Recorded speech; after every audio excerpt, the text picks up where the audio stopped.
to another SuperHero Battle Room interview with Brian Gibson.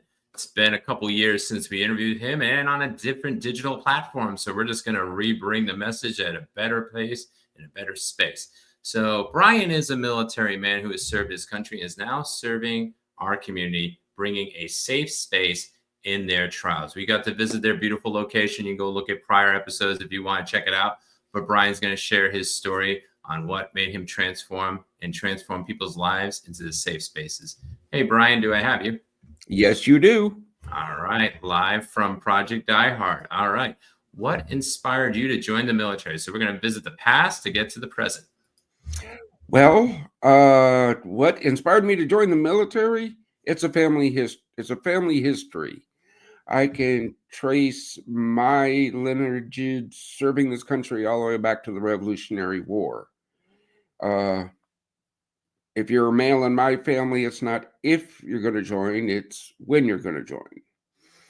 In fact, the 1st Infantry Division, we have my grandfather served with it, my uncle served with it, I served with it, and my son served with it, all in combat. So, yeah, my inspiration to join the military was service. Now, becoming a medic, that was me, because helping others has always been something in my heart. That is huge. I mean, I don't meet too many families that go from generation to generation nowadays in that particular regard. I'm like, my family, my uncle was in World War II. He actually got a Purple Heart because this is a funny story. He got a Purple Heart because he was in the area where a latrine exploded. He survived on the latrine. That's all was left. And because he was in the zone, he got a Purple Heart. So he was like, yeah, I got a Purple Heart just for having the toilet blow up on me. And we're like, do you mean like you went? He's like, no, I was going while things were blowing up. So that was the only lineage I had. So when I went into the service, so it's really cool that you've had that lineage basically from the beginning until today. So how long did you serve and when did you leave? I entered in 1985 out of Seattle, Washington. My father actually did 30 years in the Navy. I grew up on the deck of the Missouri before they reactivated her. And I ended up joining the Army because I realized I didn't swim that well and it's service. Then I went all the way up to Desert Storm, 1991. Came back from there, did a break in service, and then I went back in 2000 and then retired out in 2017. That is a long, long time of service and everything else. So thank you for going over and serving. And you continue to serve, but what made you make that transition to the transformation that you're doing today? What made me transition to what I'm doing today? Well, I say I was a medic, and in my heart, I always need to care for my brothers and sisters. And when I got the phone call from the wife of one of my best brothers, who said he was hanging in the garage, I went, something better had to be done. So started Project Die Hard in 2018. Got to give a quick praise report here, though. We just finished our 2024 fellowship breakfast that we hold every month. And this year, 485 veterans found fellowship, support, and got a free meal. It's really cool to hear. And we're going to talk more about Project Die Hard in a moment, but we're going to go hit our sponsor break. You have served. No matter if it was in the military or civilian service, you deserve to live good. Live good in health. Live good in wealth. Live good in so much more. At Live Good, the global wholesale buyer club, we empower you to take your mission to the next level. Are you ready to live good? We all struggle in life. No matter the barriers, we do not need to stay there. Each day is an opportunity to step into better health. Each day is an opportunity to step into wealth. Each day is an opportunity to step into dreams. Live Good, the Global Wholesale Buyers Club, empowers all these steps and more. Ready to be empowered? Grab the link to learn more. Before we went to commercial break, Brian Gibson was talking about how 480-ish, I don't remember the exact number, went over and got served in fellowship at the men's breakfasts at Project Die Hard with a praise report. And he was talking about his transition to transformation, about one of his best friends hanging in a garage. And we don't mean just like what I'm doing right now, being on digital TV. So that truly transformed his heart. And we're going to talk about what made him pivot to actually in the story about Project Die Hard and how it came to existence. Hey, Brian, do I have you? Yes, you do. So we're going to go back and we're going to talk about this a little bit. You don't have to, you can visit as far you want to go. But the hanging in the garage, was that the moment that you pivoted to serve the current community? And how did Project Die Hard become born? That was when, well, I personally suffered from the demon of alcohol that led to the demon of suicide showing up. I was saved. 2 years after being saved by God's grace and mercy, she called.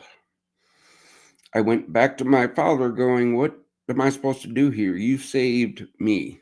What am I supposed to do? And that's where Project Die Hard was born.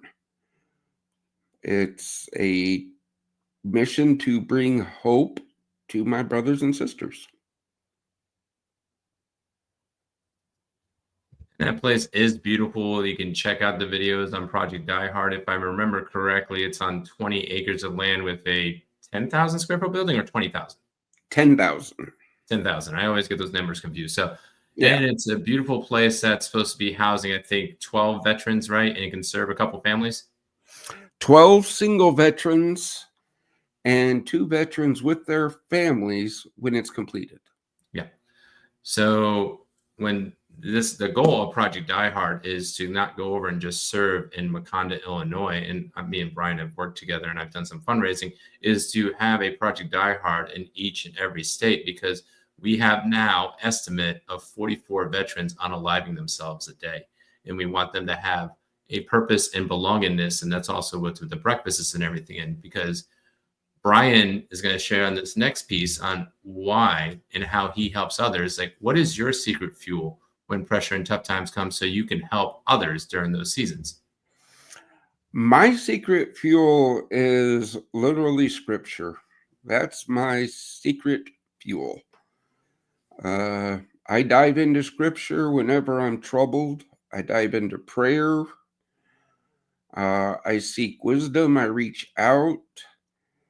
This is my secret fuel is something that the Army put into me that we never quit.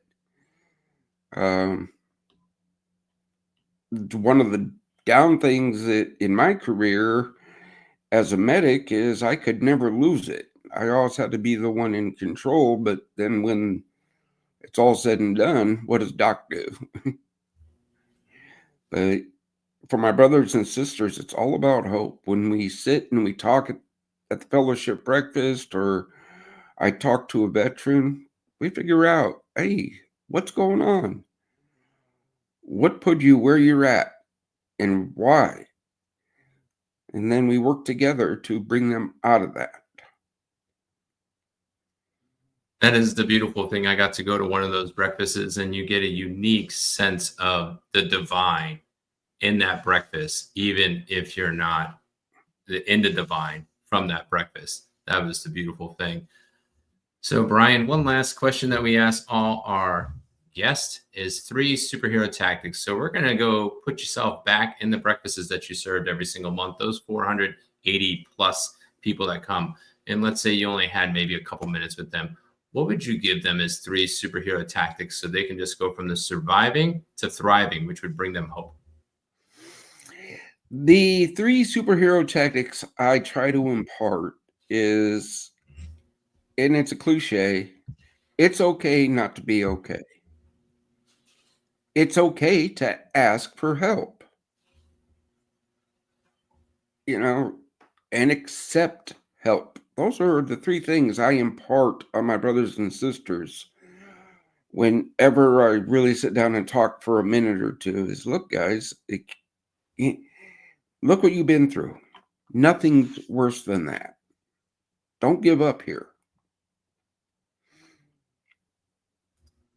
And those things I think are very powerful that you went over and shared. And I'm glad that you go over and share them with those people because they need that in Maconda, Illinois and beyond. So Brian, I want to thank you for going over and sharing that wisdom and everything else. I'm going to give you the floor one more time to go talk about Project Die Hard, how people can go over and help. Do you want to close us out in a prayer or a scripture? And then we'll go to cred. So thank you for coming on my show.